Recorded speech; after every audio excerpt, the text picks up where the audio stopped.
Bonjour à tous. Alors, cette nouvelle conférence est consacrée à la résistance aux antibiotiques, l'affaire de tous.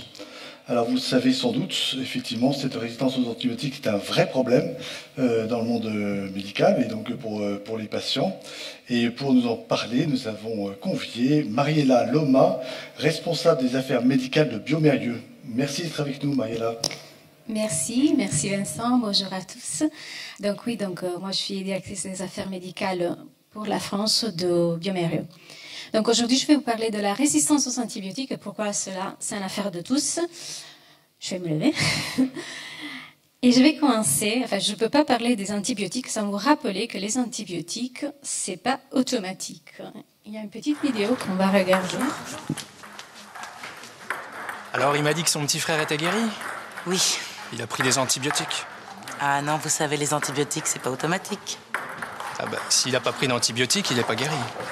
Si, c'était viral, et quand c'est viral, pas d'antibiotiques. Ah, c'était viral. Ah oui, donc pas d'antibiotiques. Il est guéri. Clovis, mets ton manteau en hiver. Donc les antibiotiques, c'est pas automatique. C'est une pub un peu vintage, mais c'est très important de repartir de ce concept. Aujourd'hui, je vais vous parler de l'antibiorésistance. Donc, c'est un peu le jargon pour résistance aux antibiotiques. Comment prévenir et combattre l'antibiorésistance. Et je vais vous parler aussi un peu de Biomérieux, donc une société qui est engagée dans la lutte contre l'antibiorésistance. Alors, l'antibiorésistance est définie chez les experts mondiaux d'antibiorésistance comme la pandémie silencieuse. Silencieuse parce qu'on ne fait pas la une, on n'a pas tous les jours sur les plateaux télé les experts qui vont nous parler de la résistance aux antibiotiques, malheureusement.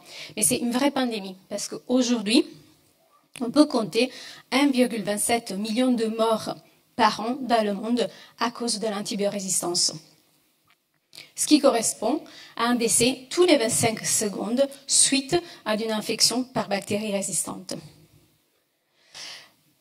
Et si nous n'agissons pas vite, d'ici 2050, la résistance aux antibiotiques sera la première cause de mortalité dans le monde, avec plus de 10 millions de décès causés par ce phénomène, donc plus que le cancer, plus que des autres maladies chroniques.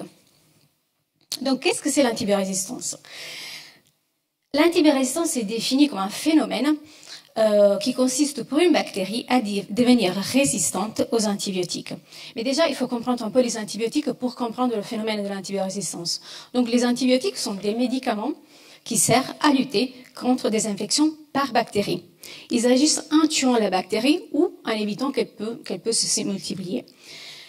Ils agissent uniquement sur les bactéries, donc ils ne sont pas efficaces pour traiter des infections virales comme la grippe, la Covid-19 ou le rhume.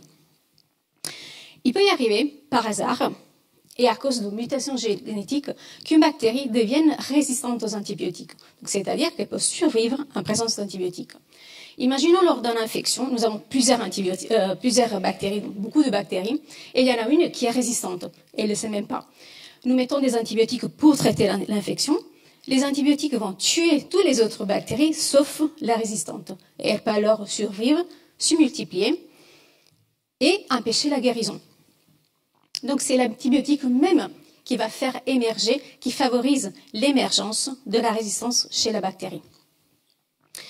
Ce phénomène peut toucher les bactéries qui sont proprement pathogènes, mais peut toucher aussi des bactéries qui sont normalement inoffensives, donc sont commensales, comme par exemple les bactéries de notre microbiome intestinal. Et cela aussi, pour l'homme, mais aussi pour les animaux, donc les bactéries qui sont pathogènes et commensales chez les animaux. Alors, une fois la résistance développée, elle peut être diffusée d'une bactérie à l'autre, d'un individu à l'autre, et entre l'homme et l'animal. Donc pourquoi je vous parle aussi des animaux? Parce que c'est très important. Donc l'antibiorésistance, ce n'est pas un phénomène isolé de la santé humaine. C'est très important de comprendre aussi que les animaux sont touchés. Les animaux domestiques, certes, parce que nous utilisons des antibiotiques aussi pour traiter les animaux domestiques, mais surtout au niveau des élevages. Au niveau des élevages, parce qu'il y a une consommation massive des antibiotiques. Donc une émergence plus importante des résistances qui vont se diffuser dans l'environnement, dans les sols, dans les eaux, et dans les aliments que nous consommons. Mais ça ne s'arrête pas là malheureusement, parce qu'en fait, les bactéries peuvent voyager avec nous. Nous pouvons porter des bactéries résistantes et lors de voyages dans un pays à l'autre, dans un continent à l'autre, eh bien, les bactéries et les résistances voyagent aussi avec nous. Alors, comme je vous disais, il peut y avoir un phénomène naturel et complètement par hasard de la résistance, un antibiotique qui va favoriser l'émergence de la résistance, mais plus nous utilisons des antibiotiques, plus il y a des chances de favoriser l'émergence de la résistance. Trop d'antibiotiques, trop d'émergence de résistance. Et en plus, ça ne s'arrête pas là, parce qu'en fait, les résistances peuvent s'accumuler. C'est-à-dire, une bactérie peut être résistante à un antibiotique, plusieurs antibiotiques, et aujourd'hui, malheureusement, il existe des bactéries qui sont si résistantes qu'il n'y a aucun antibiotique disponible qui peut les combattre. Ce qui veut dire que pour certaines infections, pour certaines maladies, on n'a pas d'antibiotique disponible pour traiter la maladie et le patient. Donc, plus nous utilisons les antibiotiques et plus nous les perdons. Au-delà de ça, bon, c'est déjà très important de comprendre l'importance pour traiter une infection. Les antibiotiques aujourd'hui sont essentiels à certaines interventions médicales. Je vous fais l'exemple d'un malade de cancer. Donc, pour traiter son cancer, le malade va être traité avec une chimiothérapie. La chimiothérapie, naturellement, va affaiblir le système immunitaire du malade, qui va être plus susceptible d'avoir une infection bactérienne et peut-être bactérienne avec une résistance associée. Donc, c'est hyper important d'avoir des antibiotiques qui peuvent empêcher une infection chez un malade qui est immunodéprimé. Cela vaut pour les malades de cancer, pour les transplantations d'organes, pour la dialyse, les chirurgies et les maladies chroniques. Donc aujourd'hui, les antibiotiques sont essentiels à la médecine moderne.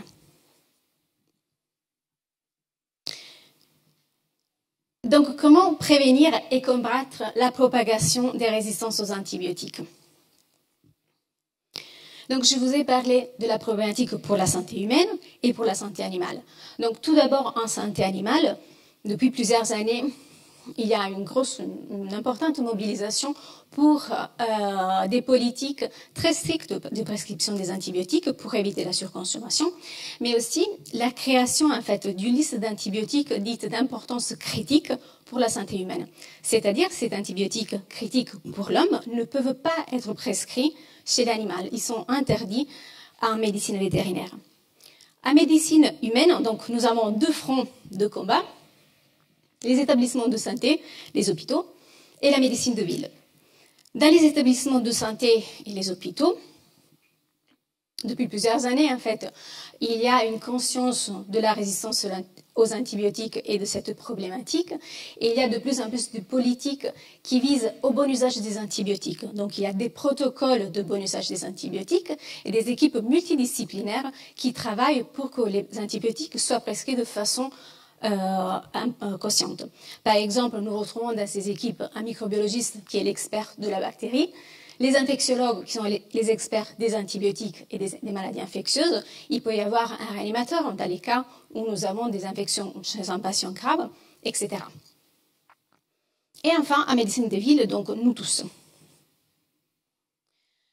Donc, qu'est-ce que nous, on peut faire pour lutter contre l'antibiorésistance ? Chacun d'entre nous a plusieurs façons, disons, deux manières en général pour lutter contre l'antibiorésistance. Donc, tout d'abord, mieux utiliser les antibiotiques. Il ne faut pas utiliser des antibiotiques s'ils ne sont pas prescrits par un professionnel de santé, s'ils ne sont pas prescrits par votre médecin traitant. Il ne faut jamais exiger un antibiotique juste pour nous soulager. Donc, vous l'avez entendu déjà dans la première vidéo, c'était viral, pas besoin d'antibiotiques. Et surtout, si c'est viral, déjà, l'antibiotique ne va pas traiter votre infection, mais ça vous met à risque d'une émergence de résistance. Donc, ça ne fait pas du bien, ça fait que du mal. Ensuite, toujours respecter les consignes lorsque vous prenez des antibiotiques. Par exemple, votre médecin vous a dit il faut prendre tous les 8 heures, c'est tous les 8 heures, pas tous les 12. C'est pas la même chose. Si c'est pour 7 jours, c'est pour 7 jours, ni 5, ni 9. Et si par hasard, il vous reste des antibiotiques dans votre boîte, ne les partagez pas. Plutôt ramenez-les en pharmacie. N'ayez pas l'envie de les prendre un jour où vous ne vous sentez pas trop bien parce que peut-être j'ai des antibiotiques, ça va aller mieux. Non, il ne faut pas prendre des antibiotiques sans une prescription médicale. Et ensuite, la prévention. Donc, prévenir, c'est toujours mieux que traiter. Donc, prévenir les infections et éviter la transmission des infections et des bactéries résistantes. Donc, tout d'abord avec l'hygiène des mains, toutes les mesures d'hygiène qu'on a apprises lors de la Covid. Donc, on sait qu'en se lavant les mains, on évite de transmettre des virus, mais on évite aussi de transmettre des bactéries. L'hygiène est importante aussi au niveau de la manipulation et de la consommation des aliments. Et enfin, pas le moins important, c'est les vaccinations. Donc, je pense qu'aujourd'hui, il y a eu aussi une conférence sur la vaccination contre la grippe. Il y a des vaccins qui sont efficaces aussi contre les bactéries. Par exemple, il y a le vaccin contre le pneumocoque qui aide à prévenir les pneumonies communautaires à pneumocoque chez les patients plus âgés, mais aussi des méningites bactériennes à pneumocoque chez les jeunes enfants. Donc, respectez et veillez à avoir votre carnet de vaccination toujours à jour. Et Biomérieux. Donc, pourquoi aujourd'hui, moi, responsable des affaires médicales de Biomérieux, viens vous parler de la résistance aux antibiotiques? Est-ce que par hasard, Biomérieux commercialise des antibiotiques? Est-ce que quelqu'un sait qu'est-ce qu'on fait chez Biomérieux? Pas trop. Est-ce qu'on vend des antibiotiques, par exemple? Je vous parle d'antibiotiques, non? Des vaccins? Je vous ai parlé des vaccins? Non, pas du tout. Pas de vaccins. Donc, Biomérieux, le cœur de métier de Biomérieux, c'est les tests des diagnostics in vitro. Notre mission, nous sommes pionniers du diagnostic et notre mission et notre ambition, c'est d'améliorer la santé publique pour lutter contre les maladies infectieuses. Nous avons différents types de tests diagnostiques, comme par exemple les immunoessais. Les immunoessais sont des tests très spécialisés qui sont définis aussi à haute valeur médicale. Nous avons des tests de biologie moléculaire, et je pense aujourd'hui, si je vous demande, tout le monde connaît qu'est-ce que c'est une PCR. Je pense que tout le monde a eu des PCR sur le couillon nasopharyngé dans les 2 dernières années, voire 2, 3, 4, plusieurs PCR. Donc, nous avons des tests PCR pour la Covid, mais pas que, pour détecter aussi des maladies dues à des bactéries et des bactéries résistantes. Et enfin, des tests de microbiologie conventionnels. Donc, des tests qui sont utilisés au laboratoire de microbiologie depuis plusieurs années, mais qu'on essaie d'avoir toujours plus pertinents, plus performants et avec des rendus de résultats plus rapides. Mais pourquoi les tests diagnostiques peuvent aider dans la lutte contre l'antibiorésistance? Les tests, en fait, aident à répondre, donnent les réponses aux médecins qui doivent prescrire les antibiotiques. Donc, nous aident dans la lutte contre l'antibiorésistance. Tout d'abord, par exemple, quand un médecin voit un patient, il a un doute, est-ce que mon patient il a une infection ou pas? Est-ce qu'elle est bactérienne? Est-ce qu'elle est virale? Si elle est bactérienne, quel type d'antibiotique je vais lui donner? Donc, il y a des tests diagnostiques qui aident à identifier le micro-organisme qui cause l'infection. Ensuite, une fois l'antibiotique prescrit pour le patient, le médecin peut se poser la question. Est-ce qu'il faut que j'adapte mon dosage parce qu'il y a un risque d'effets indésirables liés au traitement? Ça reste des médicaments, donc il y a ce risque-là. Est-ce qu'il y a un risque d'une résistance? Donc il faut que j'augmente la dose, il faut que je change mon traitement antibiotique. Donc les tests diagnostiques aident à ajuster et ou optimiser le traitement en cours. Et au final, on espère, une fois que le patient va mieux, le médecin se pose la question, est-ce que je peux arrêter, est-ce que je peux retirer l'antibiotique en toute sécurité pour mon patient? Donc les tests diagnostiques aident à surveiller l'évolution de l'état de notre patient. Donc aujourd'hui, les tests diagnostiques ont une place très très importante dans la lutte contre l'antibiorésistance, mais pas que. Le 66% des décisions cliniques sont prises sur la base d'un test diagnostique. Donc c'est hyper important que les tests diagnostiques à notre disposition soient pertinents. Donc il faut se poser la bonne question et utiliser le bon test, qu'ils soient performants et qu'ils soient rapides dans le rendu de résultats. Malheureusement, aujourd'hui, les dépenses de santé en France, dans l'enveloppe de dépenses de santé en France, uniquement le 2% est dépensé pour des tests diagnostiques. Donc bioMérieux reste engagé dans la lutte contre les maladies infectieuses et nos investissements, le 75% des investissements de bioMérieux sont dédiés à la recherche et au développement de tests de plus en plus performants, de plus en plus pertinents et rapides pour donner des réponses dans la lutte contre l'antibiorésistance. Et j'ai terminé. Si vous avez des questions. Est-ce que vous pouvez revenir sur la dia précédente? Oui. Parce que j'ai déjà une question. 66% des décisions cliniques sont basées sur un test diagnostic. Et sur quoi est basé alors le reste? Sur l'état de santé du patient, sur l'estimation clinique, etc. Mais donc pas forcément sur des données... Des données épidémiologiques, par exemple. Oui, ah oui, d'accord. D'accord. Mais déjà, le test diagnostic prend une place très, très importante. D'accord, je comprends. Alors, est-ce que vous avez des questions? Certainement. Monsieur?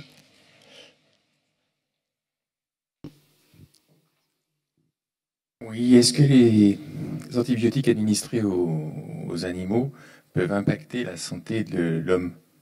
Oui. Oui, parce que les résistances peuvent être transmises, comme je disais, entre une espèce et l'autre, deux bactéries par exemple.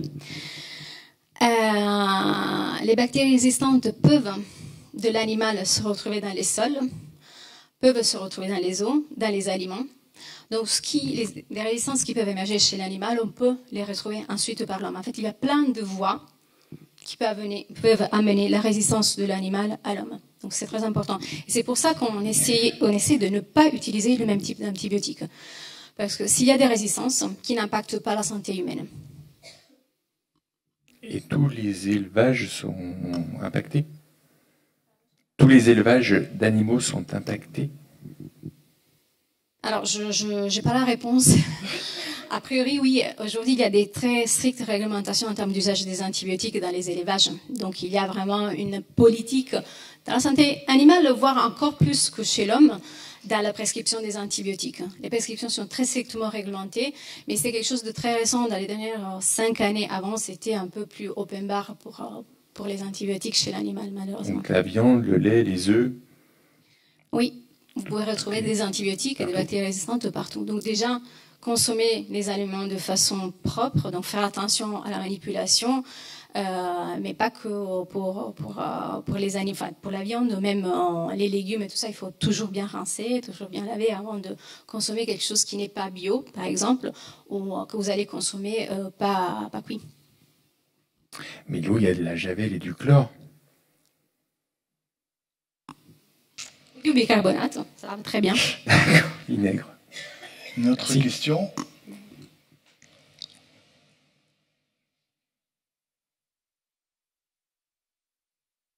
J'en avais une. Vous avez commencé justement votre présentation par une vidéo qui reprend la campagne publicitaire qui avait été organisée par le gouvernement il y a déjà un certain nombre d'années. Est-ce qu'aujourd'hui, il ne faudrait pas recommencer? Oui, bien sûr.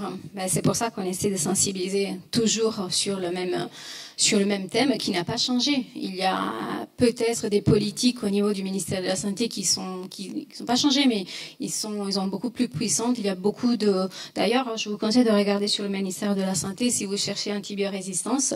Il y a beaucoup d'informations dédiées au phénomène avec des explications très très claires sur la problématique et qu'est-ce qu'on tous on peut faire pour lutter contre l'antibiorésistance. Donc oui, il y a une très forte mobilisation pour lutter contre ce phénomène. Parce qu'aujourd'hui, la problématique, c'est qu'on a des antibiotiques, certes, mais la recherche pour avoir des nouveaux antibiotiques n'a pas la même vitesse que la résistance aux antibiotiques.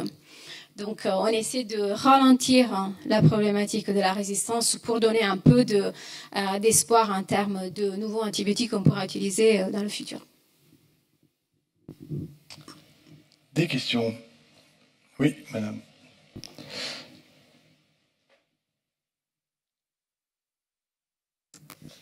Moi, je voulais savoir, vous parlez des tests diagnostiques. Vous pouvez nous en parler un peu plus de qu'est-ce que ça concerne en fait? Ah, ça peut tout concerner. Comment ça se passe? Alors, par exemple, je fais l'exemple de la Covid, donc ça peut être un peu plus parlant pour tous. Donc, vous connaissez, donc nous, pour la Covid, on fait un échouillon ésopharyngé. Et la biologie moléculaire, aujourd'hui, il y a plusieurs techniques. La PCR, c'est un test spécifique qui va regarder si vous avez le génome de la Covid-19 ou si vous avez des génomes des autres virus. Donc ça, par exemple, dans l'identification du pathogène, la PCR est très très rapide parce que c'est une technique qui prend, ça dépend après des différentes technologies, mais peut prendre moins d'une heure. Donc on peut aller voir s'il y a bien le virus de la Covid. Ou par exemple, un patient arrive aux urgences avec des symptômes d'infection respiratoire. Ça peut être la Covid, ça peut être la grippe, ça peut être n'importe quelle infection respiratoire, ça peut être le pneumocoque. Et le médecin, il sait pas. Donc, chez Bioméry, par exemple, on a des tests qu'on appelle syndromiques, donc ils adressent un syndrome. Dans ce cas-là, le syndrome respiratoire. Le patient a des signes et des symptômes qui font penser au médecin à ce syndrome respiratoire.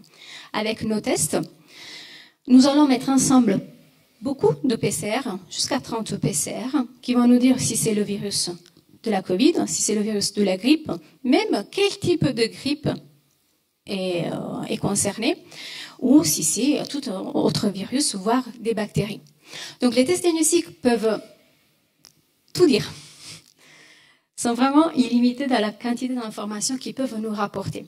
L'important, c'est de les savoir utiliser et d'avoir la bonne question quand on utilise un test. On ne fait pas un test s'il n'y a pas une question médicale derrière. Quand il y a une question, il y a souvent un test diagnostique dédié pour répondre à la question clinique. Et grâce à la réponse du test, on peut agir. On peut décider de ne pas donner des antibiotiques parce que notre test nous a dit c'est viral, donc pas d'antibiotiques. Par contre, si c'est pas viral et il y a une bactérie, à ce point-là, il faudra donner des antibiotiques. Merci. Avec plaisir. Autre question? Oui, moi j'ai une question sur les mesures pour lutter justement contre l'antibiorésistance. Depuis quelques années, donc je suis moi-même médecin généraliste, depuis quelques années il y a des rémunérations sur objectifs de santé publique pour les médecins, et notamment en médecine de ville, pour inciter les médecins à ne plus prescrire certains antibiotiques. Est-ce que vous avez des retours sur l'efficacité de ce genre de mesures? Pas encore. Je pense qu'il y a pas encore rien de publié au moins dans ce sens-là. Mais justement, il y a des nouvelles recommandations du ministère de la Santé sur la gestion en fait, des médecins de ville, des médecins généralistes. Le conseil auprès des médecins généralistes, il y a des comités de bon usage des antibiotiques qui sont dédiés aussi à la médecine de ville. Par contre, sur ces objectifs, je pense qu'il n'y a pas encore de résultats qui sont publiés, mais c'est très intéressant. C'est un système très anglo-saxon aussi, donc qu'on a importé de l'Angleterre comme engagement en fait, pour rendre les médecins généralistes plus engagés dans la lutte contre l'antibiorésistance. Oui, parce que quand vous dites que c'est l'affaire de tous, c'est quand même d'abord l'affaire des médecins, non? Bien sûr. Parce que c'est quand même eux qui Bien signent les ordonnances. Et d'ailleurs, l'éducation médicale, c'est très important. C'est très important de faire comprendre que tous les médecins connaissent les antibiotiques, bien sûr, on espère ça, mais faire donner aux médecins aussi la possibilité de ne pas prescrire des antibiotiques. Il y a une époque, et je pense que c'est encore valable, les médecins généralistes en fait, avaient une fiche de non-prescription. Donc c'était un moyen de rassurer le patient, lui donner un document qui disait « je te prescris rien ». Je ne te prescris pas d'antibiotiques, ne te prescris rien. Parce que souvent, justement, il y a un peu l'effet anxiogène. Enfin, je vais pas bien, j'ai besoin de quelque chose pour aller mieux. Mais non, t'as pas besoin, surtout, t'as pas besoin d'antibiotiques. Donc oui, bien sûr, des politiques qui aident les médecins généralistes à ne pas prescrire des antibiotiques quand ils ne sont pas convaincus que ce soit une infection bactérienne. Et au niveau hospitalier aussi, avec justement l'éducation médicale, l'information auprès des médecins hospitaliers, mais aussi de ville, sur l'importance du diagnostic. Donc comment, en fait, déjà, tous les outils diagnostiques qu'ils ont à disposition en ville et à l'hôpital, comprendre à quoi ça sert et comprendre que ces tests peuvent les aider à mieux prescrire les antibiotiques. Vous avez parlé de la santé animale, donc il y a aussi les vétérinaires qui sont partie prenante aussi. Oui, oui, bien sûr, bien sûr. Et d'ailleurs, Bioméry, nous avons aussi, au-delà des tests cliniques, aussi la microbiologie dédiée à la santé animale. Donc avec des tests spécifiques pour la santé animale qui vont chercher justement des bactéries un peu plus pertinentes pour les maladies infectieuses chez l'animal. Oui, madame. Est-ce qu'il n'y a pas aussi un combat aussi sur les conditionnements des médicaments? Parce que souvent, quand on nous prescrit des antibiotiques, il y en a beaucoup plus que nécessaire dans une boîte, par exemple. Je sais qu'il y a plein d'autres pays qui donnent à l'unité. Et ce qui permet aussi pas de mésusage, voilà, des particuliers, parce que les médecins traitants sont bien sûr les premiers à prescrire, mais derrière, ce qu'on a chez nous, comme vous le disiez, on l'utilise des fois pas dans notre intérêt. Et donc peut-être il y a un travail au niveau de la pharmacologie, etc., d'un conditionnement peut-être déjà pour moins de gaspillage et aussi moins de mésusage. Oui, oui, tout à fait. En effet, le ministère de la Santé récemment est en train de travailler avec l'ordre des pharmaciens pour créer des mini-conditionnements d'antibiotiques pour l'utilisation en ville. Ce n'est pas encore d'actualité, mais c'est justement dans le programme 2025 du ministère de la Santé.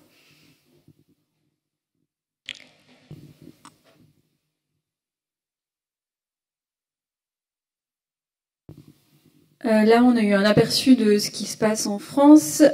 Est-ce qu'il y a quelque chose au niveau de l'Europe aussi? Enfin, quelles sont les autres mesures dans les pays? Est-ce que vous êtes en partenariat aussi avec d'autres pays à l'international, puisque c'est l'affaire de tous? Alors, dans les autres pays, donc au niveau européen, alors la France se positionne à une bonne moyenne en termes de résistance, donc pas dans les bons élèves. Pas vraiment dans les très mauvais élèves, mais en termes de résistance et mauvaise utilisation des antibiotiques, malheureusement, la France est dans la moyenne européenne. En termes de politique, donc, il y a des recommandations européennes, donc il y a plusieurs instances européennes qui travaillent pour faire des recommandations auprès des différents pays. Après, c'est aux différents pays de prendre ces recommandations au niveau ministériel et les rendre pertinents pour le pays. Déjà, les systèmes de santé français ne sont pas, enfin le système de santé français n'est pas comme le système de santé allemand ou italien. Donc par exemple en Italie, la santé est le système de santé est très régionalisé. Donc chaque région doit s'exprimer sur les politiques d'usage des antibiotiques, ce qui n'est pas anodin.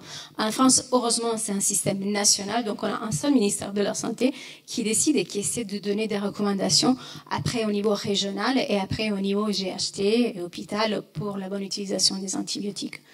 Pour ce qui concerne Biomérieux, je ne sais pas si j'ai bien compris la question.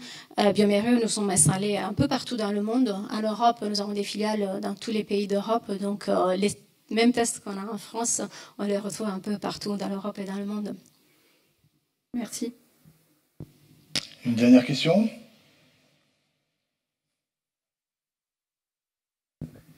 Si je prends un médicament, par exemple, maintenant, un antibiotique maintenant, combien mon corps met de temps pour l'éliminer? Ça dépend de l'antibiotique et de votre corps. Je ne peux pas vous répondre. Ça dépend de l'antibiotique et de votre corps. Mais il finit par s'éliminer ou pas? Oui, mais il y a certaines, par exemple, antifongiques, donc qui vont traiter les infections à lévure, qui prend presque un mois pour être éliminées par notre corps. Et les antibiotiques, c'est très variable. L'ampicilline, donc les bêta-lactamines, ça peut prendre un jour. Enfin, ça dépend vraiment de votre corps, donc c'est variable. C'est très variable. Ça dépend de votre état de santé, de votre fonction rénale, de plein de choses. Merci. Encore une question? Eh bien, merci beaucoup, Mariella Loma, pour cette présentation.